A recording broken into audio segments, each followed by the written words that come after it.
நீ தண்ணீர்களை கடக்கும்போது நான் உன்னோடு இருப்பேன். நீ ஆறுகளை கடக்கும்போது அவைகள் உன்மேல் புரளுவதில்லை. தண்ணீரை கடக்கும்போது நான் உன்னோடு இருப்பேன்.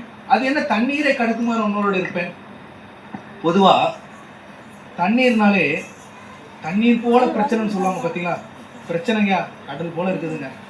ஒன்னா ரெண்டா எத்தனை பிரச்சனையும் சொல்றது? இப்போ ஒவ்வொருத்தரையும் நான் தனித்தனியே கேட்டேன்னா உங்க வீட்டில் ஏகப்பட்ட பிரச்சனை சொல்லுவீங்க. அது பிரச்சனைங்க, இது பிரச்சனைங்க, அங்க பிரச்சனைங்க, இது கட்டலைங்க, அவங்க எதுங்க, அப்படி இப்படின்னு வரிசைக்கு அடிக்கிட்டே இருப்பீங்க. இதுதான் தண்ணீர் போல பிரச்சனைகள்.